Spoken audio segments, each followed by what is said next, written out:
મિત્રો આ વિડીયોમાં આપણે ચર્ચા કરીશું કે તમારે જો પે સ્લિપ બનાવવી હોય તો પે સ્લિપ તમે કઈ રીતે બનાવી શકો અને એ પણ એક્સેલનો ઉપયોગ કરીને।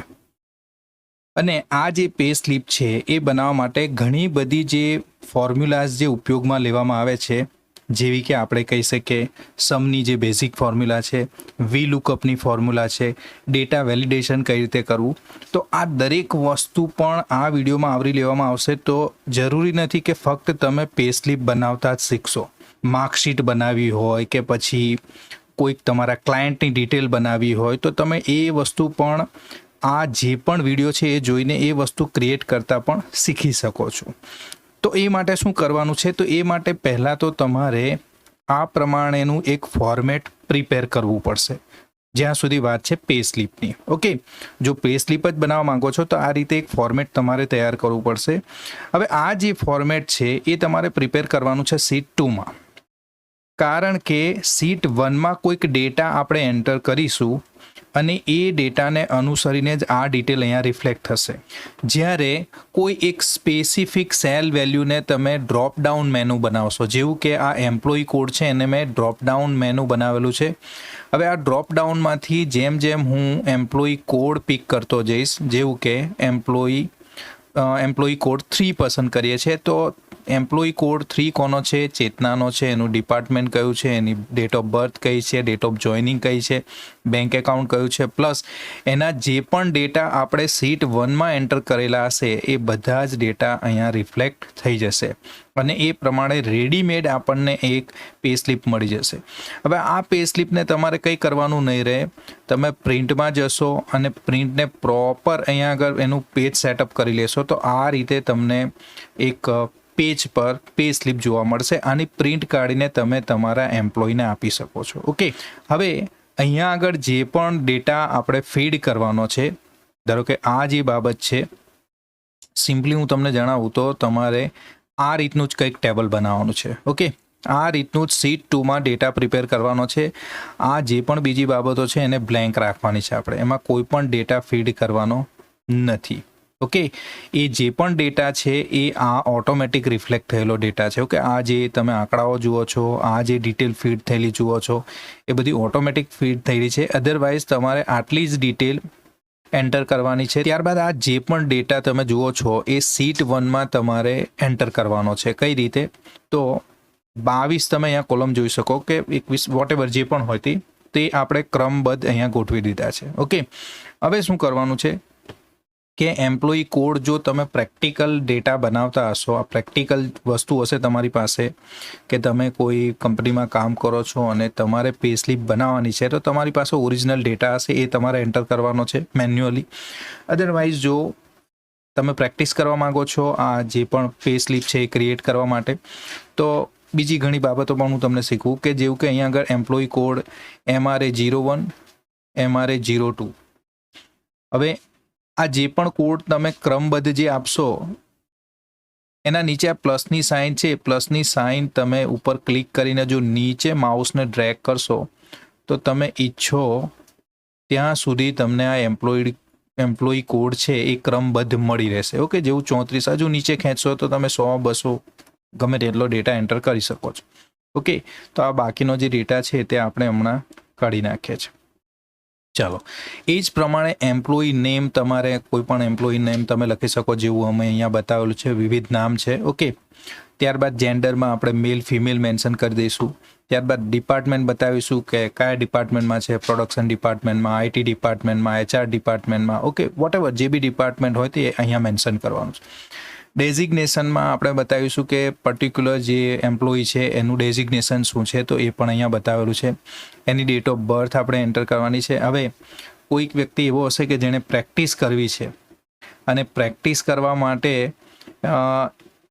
એને કદાચ એવું થશે કે આ જે 25 નામ એન્ટર કરેલા છે કે મારે પણ 25 નામનો ઉપયોગ કરવો છે કે 50 નામનો ઉપયોગ કરવો છે, તો આ ડેટ ઓફ બર્થ છે એ જો મારે મેન્યુઅલી એન્ટર કરવાની હોય તો એ કેટલું બધું મુશ્કેલવાળું બની રહે। તો એના માટે પણ ફોર્મ્યુલા છે કે ડેટ ઓફ બર્થ તમારે જો મેન્યુઅલ જોઈએ છે, જેવું કે મેં અહીંયા આગળ આધાર બનાવ્યો કે ડેટ ઓફ બર્થ મારે 1995થી લઈને 2000 વચ્ચેની ડેટ ઓફ બર્થ જોઈએ અને એક રેન્ડમલી કોઈ ડેટ મને મળી જવી જોઈએ, જેથી મારી મહેનત ઓછી રહે.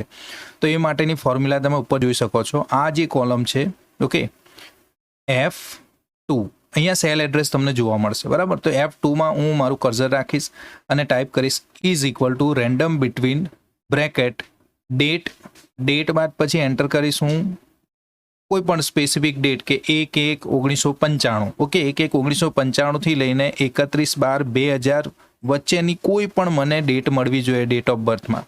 કારણ કે ઓરિજિનલ ડેટા મારા પાસે નથી, હું ફક્ત પ્રેક્ટિસ કરવા માગું છું અને ઘણો બધો ડેટા મારે ઘણા બધા જે મારા એમ્પ્લોયી છે તો એ દરેક માટે હું ડેટ ઓફ બર્થ જાતે કઈ રીતે વિચારી શકું. તો એ કામ કમ્પ્યુટર કરશે તમારા માટે. આ ફોર્મ્યુલા તમારે એન્ટર કરી દેવાની છે.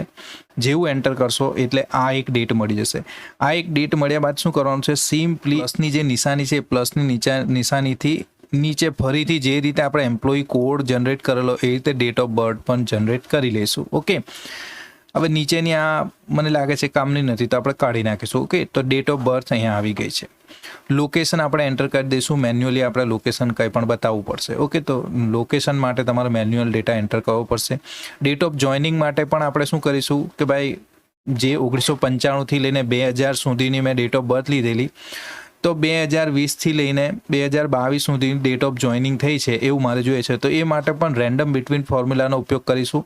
આ સેમ તમારે ફોર્મ્યુલા ઉપયોગમાં લેવાનો છે. ફક્ત અહીંયા તમારે વર્ષ ચેન્જ કરી દેવાનું છે કે વર્ષ કયું જોઈએ છે તમારે, કયા વર્ષથી કયા વર્ષ વચ્ચેનો, મતલબ કઈ બે ડેટ વચ્ચેનો ડેટા જોઈએ છે. શરૂઆતની ડેટ અને અંતની ડેટ, આ બેની વચ્ચેની કોઈ પણ ડેટ અહીંયા રિફ્લેક્ટ થશે. અને ફરીથી જે રીતે ડેટ ઓફ બર્થ આપણે ડ્રેગ કરેલી એ રીતે ડેટ ઓફ જોઈનિંગને પણ ડ્રેગ કરી લેશો તો આ રીતે તમને ડેટ ઓફ જોઈનિંગ મળી જશે. તો આ રેન્ડમ ડેટા છે એટલે તમે પાછું એને કેલ્ક્યુલેશન ન મારશો કે 1997માં આ ડેટ ઓફ બર્થ છે અને 1921માં જોબ કઈ રીતે થઈ ગઈ. ઓકે, તો એ ડિટેલમાં ન જશો પ્લીઝ. ઓકે, આ એક રેન્ડમ ડેટા છે તમને શીખવા માટે, અધરવાઇઝ આ રીતે બની શકે એના માટે. પીએફ નંબર પણ આપણે રેન્ડમલી અહીંયા પિક કરેલો છે અને રેન્ડમ નંબર્સ પણ તમારે પિક કરવા હોય તો એના માટેની ફોર્મ્યુલા છે, ઉપર જોઈ શકો. જો આ જે પીએફ નંબરની જે સેકન્ડ કોલમ છે I2માં આપણે કર્સર રાખીશું અને ટાઈપ કરીશું ઇઝ ઇક્વલ ટુ રેન્ડ બિટવીન. આ બે આંકડા વચ્ચે અમારે કોઈ પણ ફિગર જોઈએ છે. તો પીએફમાં મેં વિચાર્યું કે 1થી લઈને 50, 1થી 50 વચ્ચે કોઈ પણ આંકડો મળવો જોઈએ. તો રેન્ડ બિટવીન બ્રેકેટમાં 1,50. ઓકે, બ્રેકેટ કમ્પ્લીટ કરીશું એટલે અહીંયા કોઈ પણ 1થી 50માં કોઈ પણ ફિગર મળશે અને પછી જેવું તમે નીચે ડ્રેગ કરશો એવા 1થી 50માં અહીંયા બધા ફિગર આપણને મળી જશે. એ જ રીતે ESI નંબર પણ આપણે લઈ લીધો છે. આ એ વ્યક્તિઓ માટે, હું ફરીથી કહી દઉં, આ એ વ્યક્તિઓ માટે છે કે જે પ્રેક્ટિસ કરવા માંગે છે. કારણ કે આ ડેટા ડિરાઈવ કરવો, જાતે મેન્યુઅલ લખવો બહુ મુશ્કેલ રહેશે એટલે આ વસ્તુ મેં તમને બતાવી દીધી. ઓકે, પેન નંબર તમારે એન્ટર કરવો પડશે. એ માટે આપણી પાસે કોઈ શોર્ટકટ નથી. જો હોય તમારી પાસે તો મને કમેન્ટમાં બતાવજો, અધરવાઇઝ પેન નંબર તો તમારે એન્ટર કરવા પડશે. બેંક એકાઉન્ટ નંબરની વાત કરીએ તો એ પણ જો રેન્ડ બિટવીનથી જ મેં બેંક એકાઉન્ટ નંબર પણ એન્ટર કરેલા છે, જે પ્રમાણે તમને આગળ બતાવ્યું પ્રમાણે. બેઝિક પેની વાત કરીએ તો બેઝિક પેમાં મેં રેન્ડ બિટવીનનો ઉપયોગ કર્યો. ફરીથી 10,000થી 50,000 વચ્ચે મારે બેઝિક પે જોઈએ તો એ પ્રમાણે આ ડેટા એન્ટર કર્યો. DNS અલાઉન્સમાં મેં એવું બતાવેલું છે, એકચ્યુઅલી આ હોતું નથી, ઓરિજિનલી આ વસ્તુ બનતી નથી, પણ જે લોકો કામ કરતા હોય એમને ખબર હશે કે એમણે શું કેલ્ક્યુલેશન કરવાનું. પણ મારે ડેટા જોઈતો હતો એના માટે શું કર્યું કે સિમ્પલ બનાવવા માટે મેન્યુઅલી મારે એન્ટર ન કરવું પડે એટલે મેં શું કર્યું કે ભાઈ M2 શું છે મારું, M2 મારો બેઝિક પે છે અને N2 એ મારું DNS અલાઉન્સ હશે. તો M2 જે પણ છે મતલબ મારો બેઝિક પે છે એના 50%, તો એની ફોર્મ્યુલા મેં લગાવી દીધી ઇઝ ઇક્વલ ટુ બ્રેકેટમાં M2 મલ્ટીપ્લાય બાય 50%. એટલે M2 જે પણ હશે મારા બેઝિક પે જે પણ હશે એના 50% મારું DNS અલાઉન્સ અહીંયા મને મળી જશે. પછી નીચે ડ્રેગ કરી લઈશ એટલે આ બધા ડેટાનું ઓટોમેટિક જે 50% છે બેઝિક પેના એ બધે ટોટલ આવી જશે. એ જ પ્રમાણે કન્વેન્સ અલાઉન્સમાં M2ના 20% લીધા છે, મેડિકલ અલાઉન્સમાં 10% લીધા છે અને હાઉસ રેન્ટ અલાઉન્સમાં 30%, લીવ ટ્રાવેલ અલાઉન્સમાં 5% અને નાઇટ શિપ અલાઉન્સમાં 1%. એકચ્યુઅલી આવું હોતું નથી. ઓકે, પણ આ ડેટા ડિરાઈવ કરવા માટે આપણે એક વખત આ રીતે લઈ લીધું છે. અને બીજું કે મને એવું કે તમે એ રીતે કંઈક નવી વસ્તુ જાણી શકો જેને પ્રેક્ટિસ કરવી છે એના માટે સરળ થઈ રહેશે. ઓકે, ફક્ત કશું કરવાનું નહીં, પ્લસની સાઇન લઈને નીચે એક વખત ડેટા મળી જાય છે એટલે નીચે ખેંચી લેશો, ઓટોમેટિક ડેટા ડિરાઈવ થઈ જશે. PF પ્રોફેશનલ ટેક્સ અને ESIનો ડેટા પણ એ જ રીતે ડિરાઈવ કરી લીધો છે. આ એક આખું ટેબલ બની ગયું મારું. ઓકે, હવે શું કરવાનું છે આપણે, તો સીટ 2માં આવવાનું છે, જેમાં આપણે આ ફોર્મેટ ઓલરેડી બનાવેલું છે. D3 પર આવીને એક કામ કરીશું. ઓકે, ઓલવેઝ સો રિબિન. ઓકે, એટલે કે આ મેનુ જોવા મળે એટલા માટે. ઓકે, તો આ જે D3 નામનું, જો આ એકચ્યુઅલી આ જે ફોર્મેટ હશે એ ફોર્મેટ કંઈક આવું દેખાતું હશે. ઓકે, એટલે D3માં એટલે આ જે સેલ છે એમાં તમારે તમારું કર્સર રાખવાનું, ત્યાં એન્ટર કરવાનું છે અને પછી તમારે જવાનું છે ડેટા વેલિડેશનમાં. ડેટા વેલિડેશન ક્યાં મળશે? ડેટામાં જઈશું અને આ પ્રમાણેનું કંઈક આઇકન જોવા મળશે. જો એના પર આપણે કદાચ માઉસ લઈ જઈશું તો ડેટા વેલિડેશન એવું લખાશે, પણ આના પર ક્લિક કરવાનું છે આપણે. ત્યારબાદ શું કરવાનું છે? બીજું કશું જ નથી કરવાનું. આ વેલિડેશન ક્રાઇટેરિયા છે એમાં લિસ્ટ પિક કરી દેવાનું છે. ઓકે, અને અહીંયા આ જે વસ્તુ તમે જુઓ છો, ઓકે, આ જે વસ્તુ તમે જુઓ છો એમાં શું કરવાનું છે? અહીંયા કંઈ નહીં હોય. ઓકે, આવું કંઈક હશે, હું તમને બતાવી દઉં ફરીથી. ઓકે, આવું કંઈક હશે તો તમારે સિમ્પલી શું કરવાનું છે? અહીંયા કર્સર રાખવાનું છે અને બીજી સીટમાં, સીટ 1માં ચાલ્યું જવાનું છે. ઓકે, ક્યાં જવાનું છે? સીટ 1માં જવાનું છે અને સીટ 1માં A2 થી, મતલબ જ્યાંથી આપણે એમ્પ્લોયી કોડ લખેલો છે ત્યાંથી લઈને તમે ઈચ્છો ત્યાં સુધી આને ડ્રેગ કરશો તમે. મારા માટે મેં જે આ ટેબલ બનાવેલું છે 200 એમ્પ્લોયી માટે બનાવેલું છે, તો 200 જેટલા ડેટાને આપણે પિક કરી લઈશું. જુઓ અહીંયા આગળ હવે આ જોઈ શકો તમે. આટલું કરીને જસ્ટ ઓકે પર ક્લિક કરવાનું છે. આટલું કરશો એટલે એક ડ્રોપડાઉન ક્રિએટ થશે અને ડ્રોપડાઉનમાં તમે 200 મતલબ જેટલો પણ ડેટા તમે પિક કર્યો હશે ત્યાં કોઈ પણ એન્ટ્રી કરશો તમે એ આવતી જશે આમાં. ઓકે, સપોઝ સીટ 1માં જઈ અને આપણે એમ્પ્લોયી કોડ છે એમાં હું લખું છું MRA100. જો MRA100 પહેલાં અવેલેબલ નથી. ઓકે, તો આપણે લખી જોઈએ એટલે ખબર પડે, કારણ કે આપણે ડેટા વેલિડેટ કરી દીધો છે. MRA100 લિસ્ટમાં હવે જોવા મળવો જોઈએ આપણને. તો સીટ 2માં જઈશું અને અહીંયા જોઈશું MRA100 આપણને જોવા મળે છે. થોડા નીચે આવીશું, જુઓ અહીંયા MRA100 આપણને જોવા મળશે. જેમ જેમ મતલબ 200 સુધી આપણે પિક કરેલો છે ડેટા, તો 200 સુધી તમે જે ડેટા એન્ટર કરશો એ જેમ જેમ એન્ટર કરતા જશો તેમ તેમ આમાં રિફ્લેક્ટ થતો જશે. હવે આ તો ફક્ત આપણે શું કરેલું છે કે આ જે એમ્પ્લોયી કોડની બાજુમાં જે સેલ છે D3, એ D3 સેલમાં આપણે ડેટા વેલિડેશનનો ઉપયોગ કરીને પહેલાં તો શું આ ડ્રોપડાઉન મેનુ બનાવી દીધું. હવે બીજું શું કરવાનું છે આપણે? બીજું એ કરવાનું કે જે એમ્પ્લોયી નેમ છે એ એમ્પ્લોયી નેમ પર ક્લિક કરીશું અને પછી ત્યાં VLOOKUP ફોર્મ્યુલાનો ઉપયોગ કરીશું. કારણ કે હવે આપણે એવું ઈચ્છીએ છીએ કે એમ્પ્લોયી કોડમાં ડ્રોપડાઉનમાંથી જેવો કોઈ કોડ પિક કરું એટલે બાકીની બધી જ ડિટેલ ઓટોમેટિક આવી જવી જોઈએ. એમ્પ્લોયી નેમ જે છે ત્યાં ક્લિક કરીશ અને ત્યાં એક ફોર્મ્યુલા લખીશ. શું લખીશ? જો અહીંયા જોઈ શકો તમે, = VLOOKUP. ઓકે, શું ઉપયોગ કરશો? એમ્પ્લોયી નેમમાં, કારણ કે આ તો કંઈક આવું દેખાતું હશે. ઓકે, આવું જ દેખાતું હશે, ફક્ત આ વસ્તુ દેખાતી હશે તમારી જે એમ્પ્લોયી કોડ તમે હમણાં ડેટા વેલિડેશનથી લાવેલ છો. બાકી એ બધામાં તમારે ફોર્મ્યુલા એન્ટર કરવાની છે, એ ફોર્મ્યુલા પ્રમાણે ડેટા રિફ્લેક્ટ થશે. તો એ કઈ રીતે કરવાનો છે? જો પહેલું તો શું કરીશું, આપણે એમ્પ્લોયી નેમ છે એના પર ક્લિક કરીશું અને ત્યાં ફોર્મ્યુલા લખીશું VLOOKUP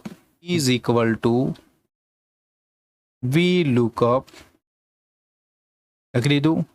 હવે શું કરીશું? બ્રેકેટ પછી શું કરવાનું? તમારે ફક્ત આ જે D3 છે એના પર ક્લિક કરવાનું, કારણ કે આ ડેટા પ્રમાણે ચેન્જ થવો જોઈએ. તો આ સેલ પર જેવું ક્લિક કરીશું એટલે અહીંયા D3 લખાઈને આવી જશે. ત્યારબાદ કોમા કરીશું અને ત્યારબાદ આપણે કહેવું પડશે હવે કે આ D3માં જે ચેન્જ થાય છે એના થકી એમ્પ્લોયી નેમમાં પણ ચેન્જ થવો જોઈએ. પણ એ ચેન્જ ક્યાંથી થશે? તો એ ચેન્જ થશે સીટ 1નો ડેટા આપણે પકડવો પડશે. કયો? A2 થી લઈને અહીંયા સુધી. ઓકે, આ ડેટાને તમારે ડ્રેગ કરીને પિક કરી રાખવાનો છે. હું 200 સુધી આને પિક કરી લઈશ. ક્યાં સુધી? 200 સુધી પિક કરી લઈશ. જો જ્યાં સુધી આપણું ટેબલ બનાવેલું છે ત્યાં સુધી. ઓકે, તો આ મેં અહીંયા જુઓ તમે ફોર્મ્યુલા હજુ પણ જોઈ શકો છો, અહીંયા ચાલુ છે. ઓકે, અહીંયાથી હટવાનું નથી. ઓકે, D3 નામના સેલમાં કંઈ પણ ચેન્જ થશે એ પ્રમાણે એમ્પ્લોયી નેમ નામના સેલમાં ચેન્જ થવું જોઈએ, પણ એ ચેન્જ થવા માટેનો ડેટા કયો હશે તો એ ડેટા આ હશે, આપણે બતાવી દીધું છે. કોમા કરીશું. હવે એમ્પ્લોયી નેમ એ કયું કોલમ હતું આપણે જોયેલું સીટ 1માં, તો સીટ 1માં એ કયું કોલમ હતું, તો સીટ 1માં એ કોલમ હતું બીજા નંબરનું. ઓકે, અને એ બીજા નંબરનું કોલમ શું થવું જોઈએ, એક્ઝિક્યુટ થવું જોઈએ. તો એ માટે અહીંયા 0 લખે છે. એક્ઝિક્યુટ એટલે 0, કે હા આ થવું જોઈએ. હવે શું કરીશું, બ્રેકેટને કમ્પ્લીટ કરીશું અને એન્ટર કરીશું. જોઈ લો તમે, બરાબર છે.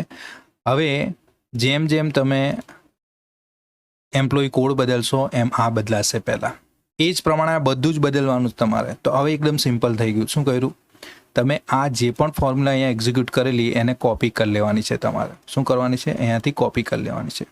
કોપી થઈ ગયું.